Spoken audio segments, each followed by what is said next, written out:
Good afternoon, everybody, and thanks again for joining us today. Again, in the radio room at the Legislative Building in Regina, we have Premier Scott Moe and Dr. Shahab, Chief Medical Health Officer at the Ministry of Health. On the phone line from Saskatoon, we have Scott Livingstone, CEO of the Saskatchewan Health Authority, and we have Dr. Susan Shaw, Chief Medical Officer with the Saskatchewan Health Authority. Both Premier Moe and Dr. Shahab will have an opening statement. Then we have about 25 minutes for questions from the Well, thank you very much, and good afternoon, everyone. And before I begin today with our COVID-19 update, I'd like to take a moment to reflect on a tragedy that occurred in our province 2 years ago today. 16 lives were lost, 13 additional individuals were injured. In our communities, our province, our nation, we rallied around those whose lives were lost and their families, and those whose lives were changed forever. And today we remember our Broncos, and our thoughts are with those who continue on their legacy each and every day.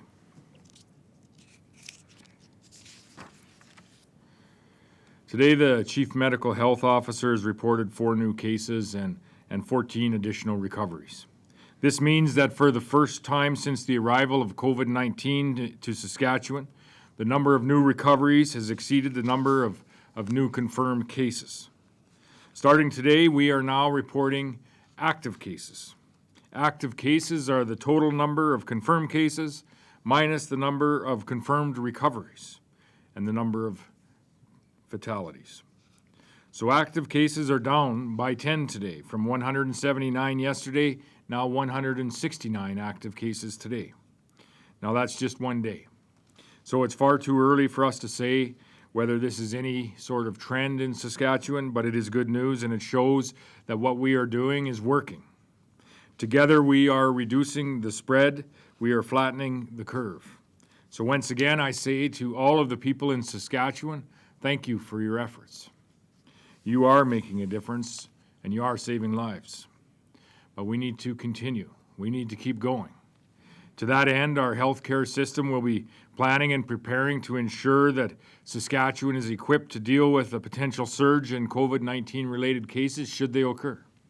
Last week, I committed that the Saskatchewan Health Authority would provide an update on Saskatchewan's modeling projections and the capacity that our health system is building to deal with any potential surge in COVID-19 cases. And I can confirm that the Saskatchewan Health Authority will be providing an in-depth briefing this Wednesday, April the 8th. This briefing will include a number of modeling scenarios of the impact of COVID-19 in Saskatchewan.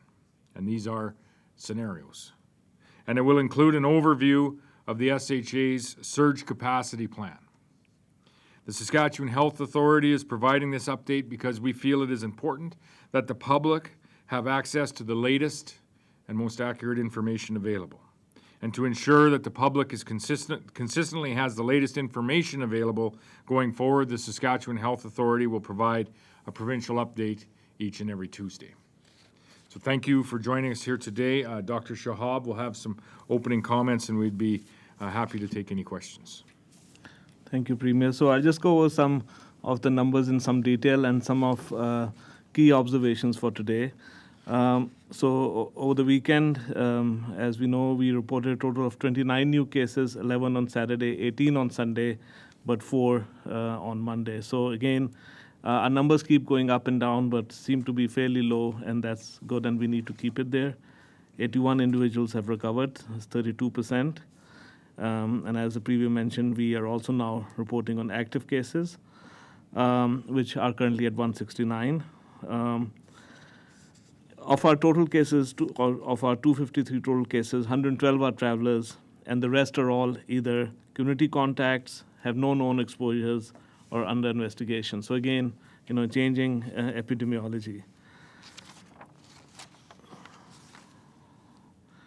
Our cases are throughout the health region, but testing rates and cases are higher in Saskatoon area and the north, and that is primarily because of in the north due to exposure to a mass event, and in the Saskatoon area it's a combination of more people who had traveled and more people who are either contacts of a mass event or other factors. So there was a question last time about the variation. So as far as we can tell, it's due to a combination of mass events in Saskatoon and the north, and more people returning from travel in the Saskatoon area.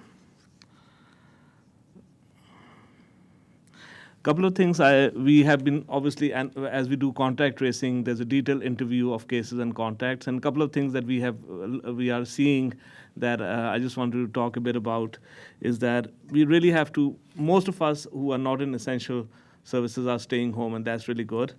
But we are seeing obviously transmission in essential workplaces, and that actually validates why anyone who doesn't need to be at work should be at home.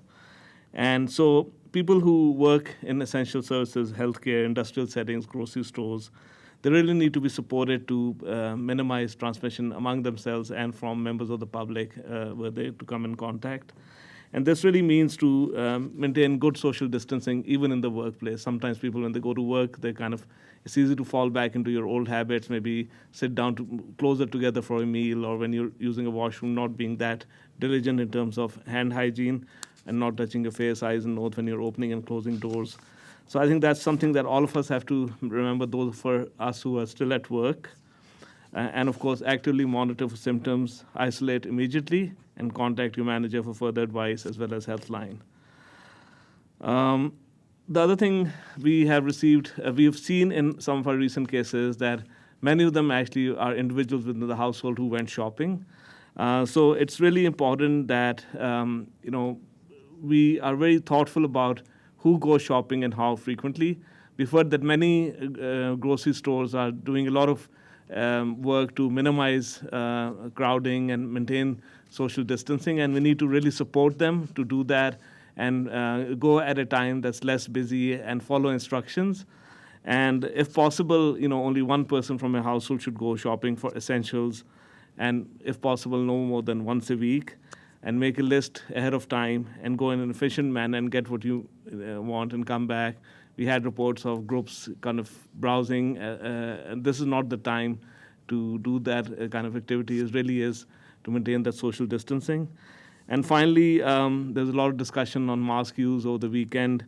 So again, I'll repeat what I said on Friday, that the primary thing that all of us have to do is stay home as much as we can. If you go out for a solitary walk, maintain that physical distance. And in those circumstances, as long as you're not going out while you're symptomatic, whether you use a mask or not really does not make a key difference. In settings where you may be going grocery shopping, again, all those other things, physical distancing, not touching your eyes, nose, and mouth, do apply. Obviously, if you were to choose to wear a cloth mask, the benefit of that potentially could be that if you cough or sneeze, and you don't cough or sneeze in your elbow but cough into your mask, you can prevent droplet transmission to other surfaces. But having said that, we all need to practice good hand hygiene and not touch our eyes, nose, and mouth in any case. So there may be a limited value of mask use, and there's obviously lots of ideas out there about how to make a mask. But we have to remember that we're not talking about medical grade masks that are reserved for people who are working in healthcare. And we have lots of benefits in Saskatchewan that we need to capitalize on. It is easy to maintain physical distance but remain socially connected in Saskatchewan, and that has to be our key pillar as we try to keep the curve as flat as we can. Thank you. Thank you, Dr. Shahab. We now have about 25 minutes for questions. Operator? We have Guy Quinville with CBC. Yeah, nearly half of our, this is for Dr. Shahab, nearly half of our cases in total are under the age of 45. And also this past weekend, we saw our youngest demographic of people aged 19 and under see its biggest increase in cases yet. What do those two things tell you, Dr. Shahab? So we will do some further analysis on age groups in terms of exposures, but we have to recognize that even though school is out and university is out, obviously people who work in essential services like healthcare, other industries may be of a younger age group. So that may be one factor in terms of potential cases. And also travelers come in all age groups, but that could explain some of the reason. But I think the other thing we need to remember is that susceptibility to getting exposed to COVID-19 it's uniform throughout age groups. Any age group, when exposed, will get infected. How that impacts us does vary by age groups. And again, I have to emphasize that any age group can develop significant severe symptoms, but the rate or the risk is very different. Children under 19, while if you can develop serious symptoms, and we've seen that happening in Canada as well, not in Saskatchewan, it's less likely. Adults 40 and under are a second group, and that are less likely to get severe symptoms, but then it progressively rises for every 10-year age group after that.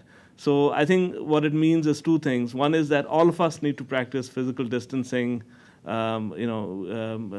hand washing routines, but then all of us also need to protect the most vulnerable. That includes people who are older, who have underlying risk factors. Follow up? Yeah, this is for Premier Mo. We're hearing that the system that the province announced last week for putting homeless people in hotels or single housing units is not actually operational yet. People who are symptomatic are being turned away to go back on the street or perhaps live with family and friends. So we're just wondering why that system isn't running yet and when it will be. I'm not aware of that, but I am aware that the Minister of Social Services has been in contact directly with the shelter operators that we have partnerships with here in the province to ensure that if there are any gaps in the systems that we are utilizing in flowing people in and out of our shelters, if our shelters are full, flowing them into what's been adopted as our cold weather strategy, and how individuals that may have symptoms or be required to self-isolate, how we can ensure that that actually does occur with those individuals. So I'm not aware of the parameters of your question specifically. However, I am aware that the Minister of Social Services has been in direct contact with the shelter operators to ensure that if there are any gaps, they're being filled, and they're being filled very quickly. Next question from the line, operator. We have Callie Stefano with CTV. Hey, I'm wondering about PPE. I've been hearing from the Saskatchewan Union of Nurses that for some nurses there's being rationing for things like masks, disinfectant wipes, and I'm wondering why that's going on in the province right now. And do you think this is the best practice to ration PPE for healthcare workers? We can go to the line for the Saskatchewan Health or Authority. Scott Livingstone. So this is Scott Livingstone. I can tell you that there's been no direction across the Saskatchewan Health Authority to ration PPE supplies. We are working on PPE supplies and controlling them centrally to ensure that they are available where staff need them when they need them. We are aware that there was not an incident, but there is in Regina, the Regina General Hospital emergency, there was a local manager that was working on a case of supplying masks, 2 per shift, I think, to the staff on the floor. That was not direction provided centrally. As you know, like every other jurisdiction in the country, PPE is a struggle to maintain. But as I've said before, the Saskatchewan Health Authority is not short of any PPE at this time. It is always a concern as we move farther into the COVID pandemic and ensure that our supply lines open up, and we're seeing regular orders coming in on a regular basis, which is not the case here in Saskatchewan or anywhere else in the country. But there has been no direction across the SHA to ration, but we have locked down supplies to ensure that we're using them appropriately, and that might be what you're hearing about. So when you say lockdown supplies, like what I'm hearing about is that at a home care in Saskatchewan, healthcare workers are given a Ziploc bag with 2 disinfectant wipes in there, and they are told those are the only wipes you can use per shift. Is that the type of, getting a handle on supplies you're talking about? No, that's not at all what I'm talking about. I'm not aware of that situation, but if you can give me specifics of the location, we'd be happy to follow up. What I'm talking about is that we're trying to create, what we've done is created a system of provincial allocation and provincial vision on our supplies so that we know what supplies we have at any given time. As we put the organization together over the last couple of years, it also means we put multiple supply chains together. So having that visibility is even more critically important today than it is on a regular day in our facilities. So no, that's not what I mean by the baggy supplies. What I do mean is we're looking at how we ensure that we're keeping the supplies safe, ensuring that they're used appropriately, but we're not rationing, as I said before. And we'll go to our next question from the line, operator. We have Ashley Martin with the Leader Post. Hi, I think both of my questions will be directed to the SHA. The first question is, what direction are paramedics and patients being given with regards to refusal to wear a mask? Are they being ordered to wear masks, and what if they refuse?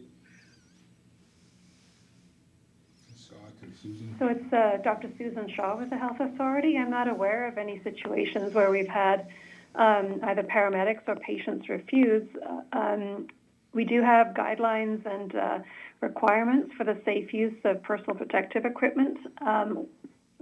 Excuse me, that's done after doing a risk assessment and an evaluation of the situation. And if indicated, the expectation is that the staff member does wear a mask. And again, I'm not aware of any situations where a patient has not agreed to good practice. Do you have a follow-up, Okay. Ashley? Sorry, yeah, my second question is about criteria surrounding visitors in SHA facilities. What direction, if any, are specific physicians being given to define what are compassionate reasons? Because on your website it says it could include end-of-life care, family of patients prior to a major surgery, or visitors aiding in clinical care at the discretion of the patient's care provider. And I'm just wondering who defines what compassionate is, and what if that differs between one physician to the other, and that kind of thing. So Susan Shaw again. We're certainly taking the visitor restrictions that were enacted or put into place on around March 16th, and we continue to work to achieve better clarity on what the current working definition is. This includes working with our patient family advisors to make sure that we're hearing from all people involved. We certainly understand the challenge of restrictions and that it does cause heartbreak and a separation that what I think is one of the most important times in our lives is when we're admitted to hospital in terms of wanting our family around, but we also understand and support the need to be limiting risk and exposure to the community by having our visitors or our families as present as much as we normally would. As you know, the Health Authority is built on the foundation of patient and family-centered care, and having a common understanding of what is meant by the directive is important so that we can be consistent. We'll go to our next question on the line, operator. We have Roberta Bell with Global. Hi, my question is for Dr. Shahab regarding mask wearing. I heard him speaking about wearing masks potentially while grocery shopping, as we're seeing, or shopping, I guess, as we're seeing cases related to that. Is the Saskatchewan government or the Saskatchewan Health Authority's official direction now encouraging people to wear masks like it is across Canada? So this really discussion has been going on for the last 2-3 weeks, 2-3 days actually. And I think we need to be very careful that we should not confuse. First of all, mask use in healthcare is done under a very specific protocol, and there's training that's provided for mask use in the healthcare setting to all staff. And that training is essential to make sure that mask use is safe for the person wearing the mask, as well as safe for the patient who's receiving care. In the community setting, everything that we have been doing for the last several weeks is showing an impact, and we must absolutely sustain that. That is physical distancing, hand washing, staying home as much as you can, going only for solitary walks, staying home definitely if you're sick, and grocery shopping in a very purposeful way, as well as how to maintain physical distancing if you work in an essential workplace which isn't healthcare. Beyond that, there is some evidence that suggests that if you wear a non-medical mask, when you cough and you can't cough into your sleeve or into tissue, then the mask just captures the droplets and they don't fall on a surface where someone else may touch it. So again, we have to remember that we live in a context where, for the most part, we can maintain our physical distance in a way that we minimize any exposure, irrespective of whether you wear a mask or not, in terms of exposing surfaces that others may touch. But if people now want to design and wear a mask when they go grocery shopping, they have to think about how they will use it. If you wear a mask and you put it down inside out on a surface and then put it on again, you're actually probably causing more exposure to yourself than if you weren't wearing a mask. You certainly shouldn't wear a mask and go out if you're sick. And you certainly shouldn't use mask used as a excuse to go closer than 6 feet from another person. So having said all that, if people want to look at what's on various websites about how to design and use a mask, that's fine, but it has to be done understanding how you can use it safely and properly, and it should not change any of the other essential practices that are so important and that have demonstrated to have an impact. Do you have a follow-up, Roberta? So is the Saskatchewan government then recommending non-medical mask use for people going out, or maybe recommending encouraging? Is that something that we can say at this point, or no? Well, I think there seems to be a recommendation, a soft recommendation from the federal government and some direction about how it may be used from the US CDC. But I think we need to think through this, and I think it's not really, these masks are supposed to be purchased or designed or made at home. So I think it's for each individual and family to look at that, is this something they want to do, and can they do it in a safe manner? We'll go to our next question on the line. Operator? We have Lisa Schick with CJME. Hi, I'm wondering, the Premier earlier this morning, you talked a bit about maybe relaxing restrictions. You hoped in May when you were on Gormley. I'm not sure if this would be for you or this would be for Dr. Shahab, but would you say that we're at the start of the peak, or what can you tell us about where we might be in the curve? I was, and there'll be some modeling that will come forward later this week that may help clarify where the curve is, and maybe even help clarify with respect to where Saskatchewan is, not only on the curve, but in our efforts to flatten the curve. And so that modeling will be coming forward on Wednesday, and that would be a good question to look at on Wednesday when that is presented. With respect to my comments this morning on how we have winded up, if you will, the restrictions here in the province of Saskatchewan, and looking ahead to what hopefully would be a time when we could start to remove some of those restrictions, I think it would be imperative for us to move very slowly and very methodically, if you will, when we are presented with that opportunity to maybe remove a restriction and then wait a period of time and watch very intently as to what happens with our positive ID numbers. And then if they don't change, then you would look at potentially removing a further restriction. And what we have heard across the nation is in some of our conversations with respect to when other provinces are peaking, there is a thought that it is some are starting to find their way to their peak, maybe the end of April or into sometime in May. But in Saskatchewan's case, I'm uncertain when that will be. We really are going day by day as we see the numbers in. And you can see today that the efforts that have been made by the Saskatchewan government, the public health group led by Dr. Shahab, and most importantly, put into action by people right across the province, have been showing results. And for the foreseeable future, we need to continue to do exactly what we've been doing the last number of days and weeks. It's working. Do you have a follow-up, Lisa? Yeah, actually, just kind of a separate question for Mr. Livingstone there. You talked about the, I guess, maybe not rationing, but the directions on PPE for some places being local and not coming from the health authority. Does that mean that you're not stopping those things? Because, for example, if somebody is only allowed to use 1 or 2 masks in a day and they're going to multiple patients, wouldn't that be kind of a problem with contamination? So what we're doing is actually providing provincial directions. So there has been a task force identified within our Emergency Operations Center that's taking a look at all the evidence across the globe, including Canada, for the appropriate use of all PPE so that we can provide better advice and direction to the staff that are looking at when they're caring for patients and so that it's available for their use. So are we stopping it?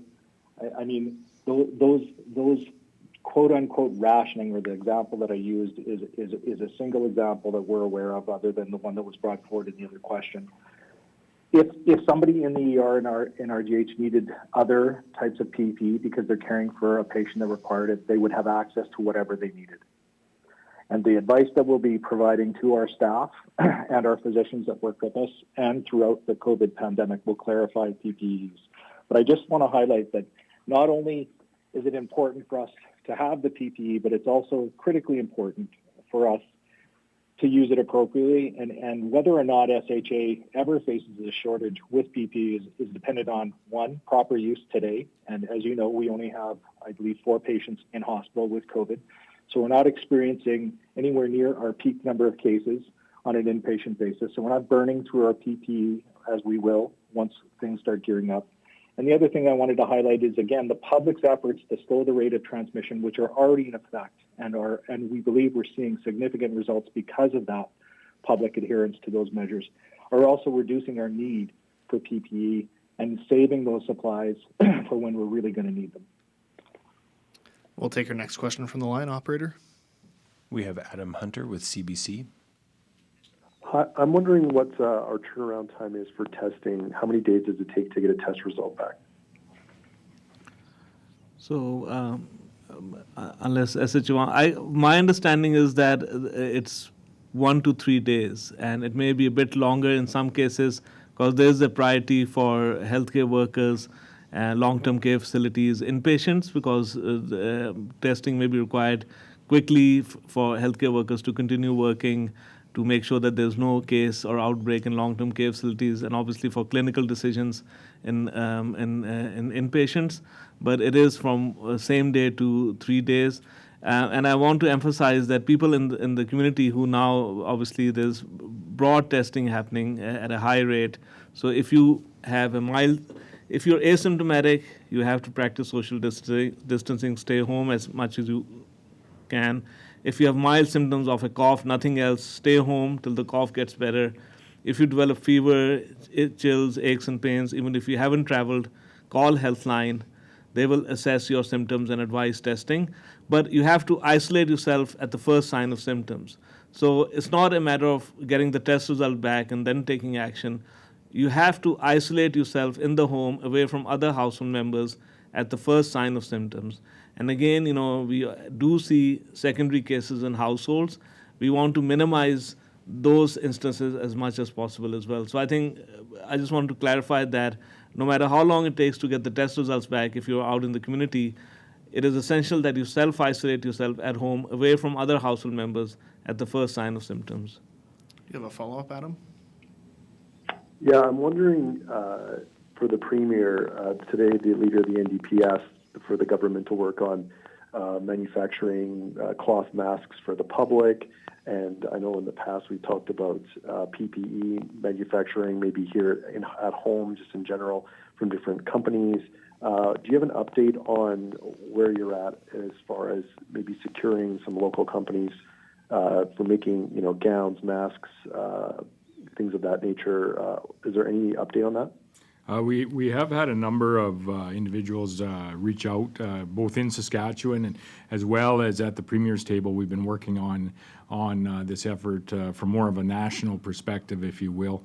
And so we're very thankful for the Saskatchewan businesses that have reached out with respect to visors, with respect to gowns, with respect to a number of PPE equipment, different kinds of personal protective equipment that we do need, and quite frankly, most of the world is looking for the very same items right now. We also have a national effort, if you will, when it comes to the N95 masks or an equivalent thereof, and that my understanding is that's been led by Ontario, and I give credit to Doug Ford for his leadership on this file. Premier Doug Ford has done an exemplary job. bringing together some of the manufacturing power that they do have in Ontario. And my understanding is that they are testing some of that product with the intent of supplying, for the most part, Canada as we move forward into the next number of weeks, which may prove to be crucial weeks from a healthcare delivery perspective. We aren't looking currently at as a government of building cloth masks, if you will, and supplying to them to the public. In saying that, if people are comfortable, more comfortable wearing a mask, they should do so. They should wear a mask. They however, shouldn't be using a medical grade mask, if you will. Those masks should be reserved for the appropriate use in our medical facilities and for our medical professionals in delivering the care that they have. They also, although you may feel more comfortable wearing a mask when you are maybe out getting groceries or have to be in a public area. It should not replace the physical distancing that Dr. Shahab has spoken about, the 6 feet or 2 meters distance between people whenever possible. The fact that we need to continue to keep our hands clean, wash your hands and wash your hands again. So if people are comfortable, wearing a mask makes people feel more comfortable, they should do so, but they should not do so and then let up on the physical distancing that is also so very important. And I would say that with today's numbers and the last number of days' numbers here in Saskatchewan, that it is working. We have time for a couple more questions from the line. Operator, next question. We have Allison Sandstrom with PA Now. Hi, thanks for taking my question. I want to ask about on-site testing kits. I've spoken to some First Nations leaders in the north who would like to see on-site test kits so they can test more quickly. And I know that in Alberta they've ordered some rapid COVID-19 test kits. I was just wondering where we are in terms of getting on-site test capabilities in some northern or rural communities. Just where we are in terms of that. So we can provide a more fulsome update on how different testing platforms are being assessed and licensed for quick use in Canada by Health Canada, and what the plan is for Saskatchewan to acquire some of those to distribute testing capacity, so we can provide a detailed update at a future date. But having said that, right now, I think we need to be very proud of our partners in the SHA and the Provincial Roy Romanoff Provincial Laboratory, that they have really ramped up testing capacity to meet our updated testing guidance that really now tests widely throughout Saskatchewan and tests, for the most part, people who have not traveled and who are out in the community. So I think we are very happy with the expansion of testing volume as well as the geographies, 30-plus sites in Saskatchewan where you can, after assessment by Healthline, get a test or upon referral by a primary care provider. So I think we are at a very positive place now in terms of testing. But certainly as this evolves, other options are being considered, and we can provide updates as those options are implemented. I would just add to that, Allison. This was a topic of conversation with Chief Cameron and myself late last week when we talked last with respect to the testing kits that have been made available in First Nations communities have been provided by the federal government, and there's a feeling that there hasn't been enough of these kits provided. And so we would just encourage all people in the province of Saskatchewan, whether you live in an Indigenous community or otherwise, that the 811 health line is open to you. You can be referred to a test. They will ensure they can advise you as to the closest area where that testing can occur.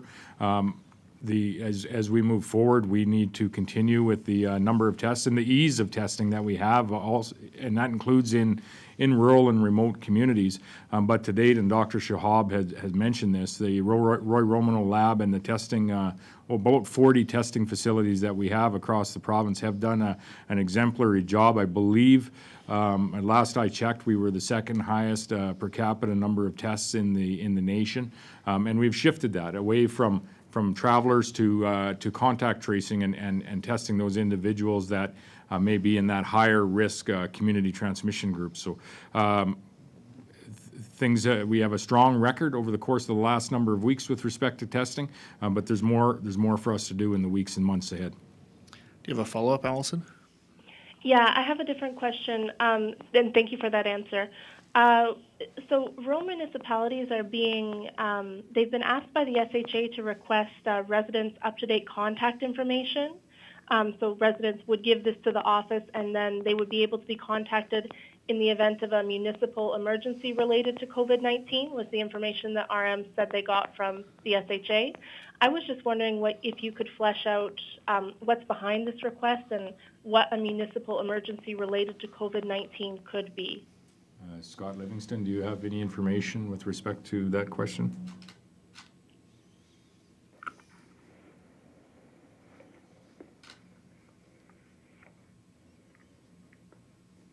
You might still be on mute, Scott. Sorry, I was on mute. Yeah. No, I don't have an answer to that question. But Susan, I don't know if Susan does either. I would suspect that part of getting updated contact information is both so that we can actually send notices out as things may change, as we'll find out on Wednesday this week with both the update on modeling and also the plan for dealing with the COVID surge. What you'll see is a stage approach. So the response to building capacity around the COVID surge will be dependent upon the type of cases that we see. So we're, as you know, we're gearing up capacity now across the province in acute care facilities, purchasing equipment and getting new things in place.